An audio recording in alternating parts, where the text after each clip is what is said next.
Assalamualaikum warahmatullahi wabarakatuh. Salam sejahtera. Yang terhormat, Ibu Sinta Rosalina, SSMPD selaku dosen pengampu mata kuliah Sosiolinguistik dan teman-teman yang berbahagia. Kami kelompok 5 dari kelas 6A akan mempresentasikan mengenai bilingualisme dan diglosia. Adapun kelompok 5 dengan anggota Ayu Aisyah, Mila Novianti, Mutiah Zahra, Nabila Wahyuning Tias, Silvana Simanjuntak. Materi pembahasan bilingualisme dan diglosia yang akan dibahas dibagi menjadi 3. Yang pertama, pengertian bilingualisme dan tipe-tipe bilingualisme. Yang kedua, pengertian diglosia dan 9 topik diglosia. Yang ketiga, hubungan bilingualisme dengan diglosia. Mari kita masuk pada bagian pertama. Kami akan membahas pengertian bilingualisme dan tipe-tipe bilingualisme. Pengertian bilingualisme. Istilah bilingualisme atau dalam bahasa Inggris bilingualism, dalam bahasa Indonesia disebut juga kedui-bahasaan. Bilingualisme secara harfiah yakni berkaitan dengan dua bahasa atau dua kode bahasa. Dalam perspektif sosiolinguistik, bilingualisme diartikan sebagai penggunaan dua bahasa atau lebih oleh penutur dalam pergaulannya dengan orang lain secara bergantian.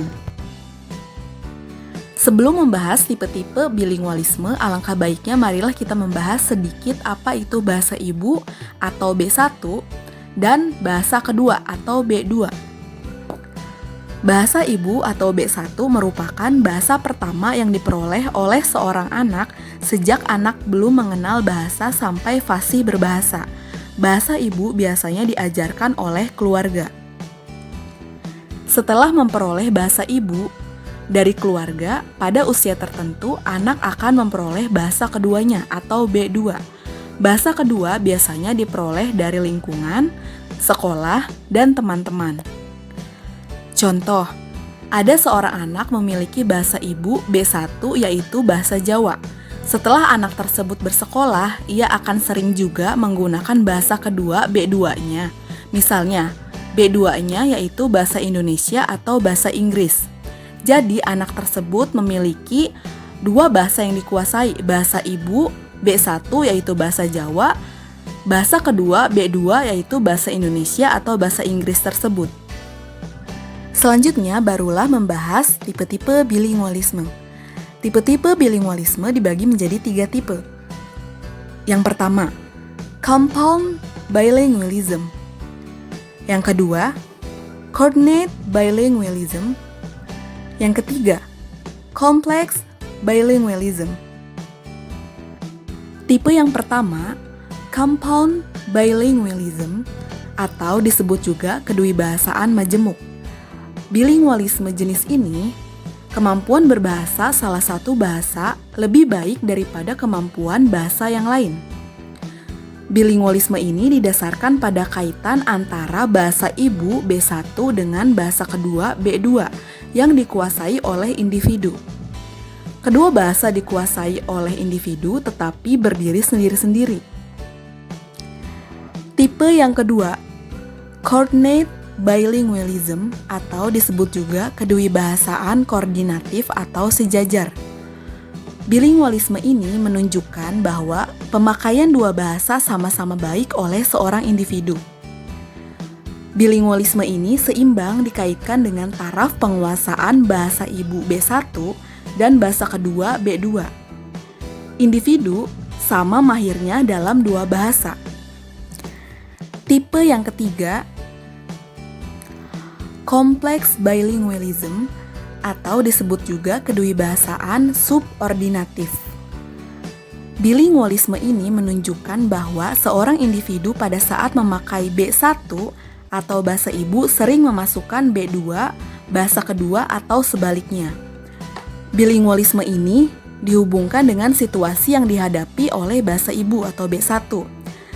Contohnya, sekelompok kecil yang dikelilingi dan didominasi oleh masyarakat suatu bahasa yang besar, sehingga masyarakat kecil ini memungkinkan dapat kehilangan B1-nya.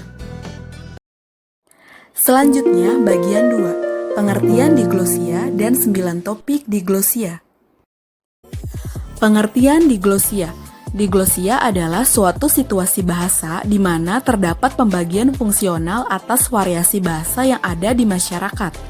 Diglosia berkaitan dengan penggunaan bahasa T atau tinggi, yakni ragam formal atau resmi, dan bahasa R atau rendah, yakni tidak resmi atau non-formal. Masing-masing bahasa mempunyai fungsi atau peranan yang berbeda dalam konteks sosial di masyarakat. 9 topik diglosia menurut Ferguson. Yang pertama, fungsi. Fungsi adalah kriteria yang penting bagi situasi diglosia. Pada kebanyakan situasi diglosia, bentuk ragam T lebih difungsikan dalam situasi formal. Ragam ini akan terasa janggal apabila digunakan dalam komunikasi sehari-hari. Begitupun sebaliknya, ragam R akan terasa tidak pas dan aneh apabila digunakan pada situasi formal dan bentuk tulisan. Yang kedua, prestise. Para penutur bahasa pada umumnya mengagumi ragam T, meskipun mereka kadang tidak sepenuhnya mampu memahaminya. Ragam tersebut disikapi dengan penuh penghargaan sebagai ragam bahasa yang elit dan mencerminkan status yang tinggi akan penuturnya. Sementara, ragam R dianggap lebih inferior. Yang ketiga, warisan sastra. Ragam T digunakan pada karya sastra masa lalu. Banyaknya kepustakaan yang ditulis dalam ragam T dan dikagumi oleh masyarakat bahasa tersebut. Kebiasaan tulis-menulis masa kini dianggap merupakan kelanjutan dari tradisi besar di masa lalu. Yang keempat, pemerolehan. Aspek penting yang terlihat dalam fenomena diglosia adalah perbedaan proses pemerolehan ragam T dan R oleh penutur. Ragam R adalah ragam yang lebih dulu diperoleh dan dikuasai oleh penutur, sedangkan ragam T diperoleh melalui pendidikan formal. Ragam R dipelajari secara unconscious oleh penutur dalam artian dipelajari secara normal tanpa kaidah yang mengikat. Yang kelima, standarisasi.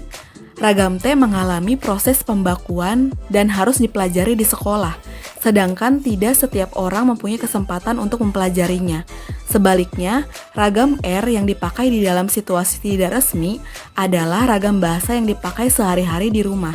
Ragam ini tidak mengenal ragam tulis dan tidak menjadi sasaran pembakuan bahasa. Yang keenam, stabilitas. Diglosia dilihat sebagai situasi yang bersifat stabil. Kestabilan tersebut terjadi karena pada umumnya situasi diglosia muncul karena dikehendaki oleh penuturnya. Adanya ragam T dan R dalam masyarakat, bahasa komunitas diglosia dipertahankan. Yang ketujuh, tata bahasa. Sebenarnya, ragam T dan ragam R dalam fenomena diglosia merupakan bentuk-bentuk dari bahasa yang sama. Namun dalam hal tata bahasa ternyata terdapat perbedaan. Ditinjau dari tata bahasanya, ragam T cenderung memiliki kaidah tata bahasa yang lebih kompleks dibandingkan dengan ragam R. Yang kedelapan, leksikon.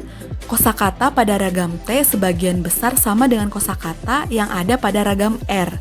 Namun, ada kosakata dalam ragam T yang tidak terdapat padanannya pada ragam R. Begitupun juga sebaliknya, terdapat kosakata pada ragam R yang tidak terdapat padanannya pada ragam T. Pada fenomena diglosia, pada umumnya terdapat dua padanan kosakata yang terdapat pada ragam T dan R.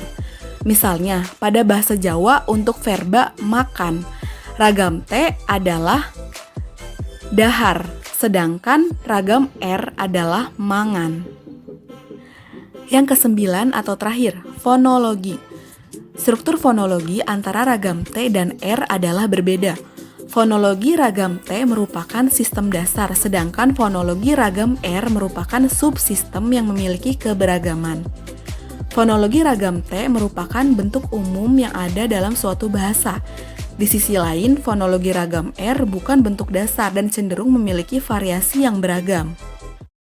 Selanjutnya, bagian 3. Hubungan bilingualisme dengan diglosia. Hubungan bilingualisme dengan diglosia. Yang pertama, bilingualisme dan diglosia.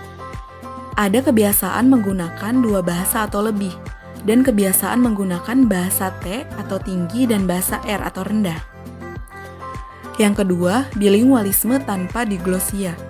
Terdapat sejumlah individu yang bilingual, Namun, mereka tidak membatasi penggunaan bahasa untuk satu situasi dan bahasa yang lain untuk situasi yang lain pula.